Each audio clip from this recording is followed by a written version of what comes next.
When I'm guiding you in your somatic movement, you'll hear me talking about 3 stress responses. We've got the red light reflex, the green light reflex, and the trauma reflex. Now, these are common to all mammals, so cats, dogs, elephants, giraffes, whatever, and humans. We all respond to stress with these very predictable stress responses. And they're really important. They have a function. They can protect us, they can ready us for action. They help us to survive in the world. But the problem is when we become a little bit stuck in one pattern and we can't come out of it voluntarily, so it becomes habituated, and then it leads to stiffness and pain. So in this video, I'd like you, along with me, to experience what those 3 reflexes feel like in the body and how they show up. First up, we have the startle response. So Thomas Hanna calls this the red light reflex. So red light, stop all action. And this is a very primal defense response. You're going to protect yourself. You're feeling fear. You've been startled. So imagine there's a loud bang. What happens? You immediately respond by tightening your tummy muscles and bringing your ribs and pelvis closer together. Your shoulders come up, your back rounds. Your arms will roll inwards and your chin will come forward like this. Even affects your legs. You'll roll your legs in and your knees will come together. So, doesn't look too good, does it? Oh, let's come out of that. And release all that tension. So, let's do that together again, one more time. So, bang, and we tighten the tummy. Ribs come closer to the pelvis. Arms roll in, shoulders up, chin forward, knees knock. Now, in that position, can you take a walk? See how it limits your movement. Can you take a deep breath in? Oh, it's not particularly easy. This position affects your breathing. Oh, and let it all go. So what does that look like, that position? What does it remind you of? Yes, it's that archetypal old person look, isn't it? But to be honest, it's not really just old people, this. I've seen 20 and 30-year-olds who are stuck in this position. It's not so much as age-related as an adaptation to stress. So yes, it can happen immediately in that moment when you get startled, but it also happens as a result of long-term stress. So depression, anxiety, occupational stress, such as sitting at a computer for long hours, texting on your phone, all that forward movement that we do in life. And we get stuck in that position, and this position becomes so habituated we don't even know we're doing it. Next up is the Landau response, which Thomas Hanna calls the green light reflex. So green light, let's go. This is a call to action. This is when you need to go out and face the world. So an example of when this would happen, say you're pottering around in the kitchen and suddenly you remember you were supposed to go and pick somebody up. What do? You get ready to go.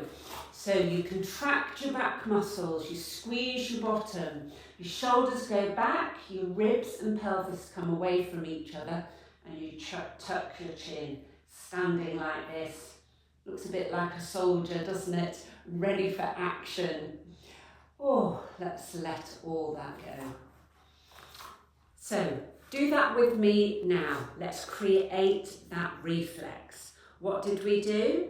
Well, immediately you contracted your back, all the muscles in the back of the body, ribs and pelvis come away from each other, shoulders go back, chin tucks, you squeeze your bottom and the weight goes into the ball of your foot. Now, in that position, try and take a walk. How does that feel? Can you notice there's not much movement going on in the pelvis, the ribs and the shoulders? You're very static in the centre of the body. Oh, such a relief to let all that tension go.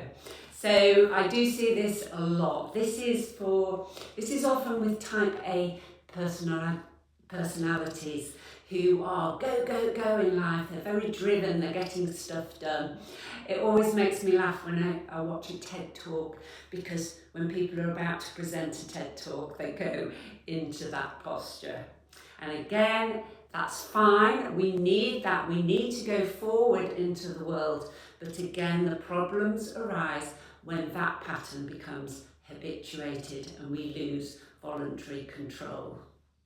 Thirdly, we have the trauma reflex, and this results in tightness down one side that puts you out of alignment. So here's an example of how it can happen in the moment. Imagine you've gone shopping, it's very busy, you're walking along the pavement and you slip, your foot slips down the side of the curb.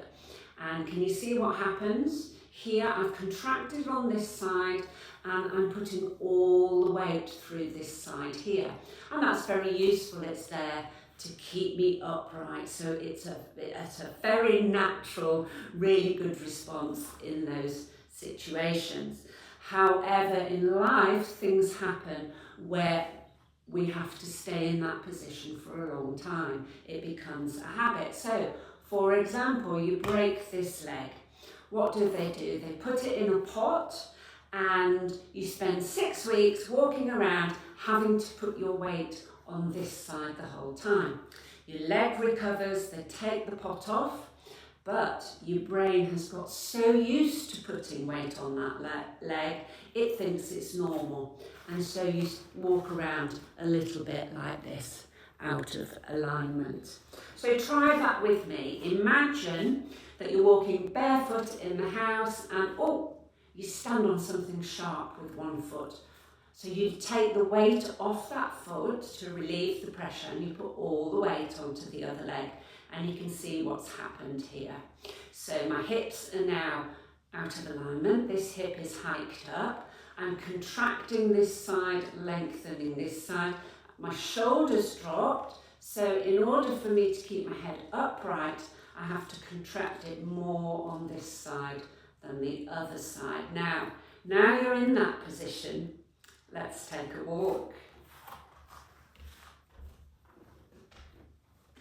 How does that feel? Not good. You feel like you're limping and everything feels stiff. Let's come out of it. That feels so much better. So things that might cause this in life, yes, we've said an injury, but also things like one-sided surgery. So that's just your body trying to protect itself. And then you have daily habits like always holding a bag on the same shoulder every time. Classic one is children. Did you always hold your children on the same hip? And depending on how many children you've had, maybe even grandchildren now, that could be years of doing this. And then we have things like racket sports, very much one-sided racket sports, always hitting the ball the same way. And a classic one, of course, is golf.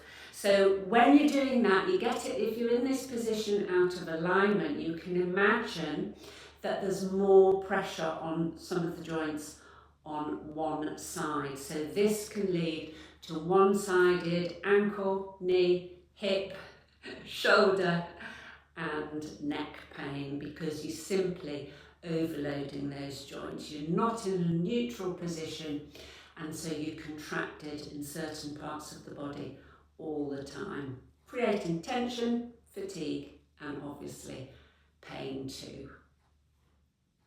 So as you'll see, those 3 reflexes are all about the centre of the body: the front, the back and the sides. In life, we need to be able to flex, to extend and to rotate. But we also need to be able to voluntarily come back to neutral, come back to that resting position. So when we're doing our somatic movement practice, what we're doing is we're training the brain. We are regaining control of those muscles that have got stuck so that you can live your life with freedom and ease.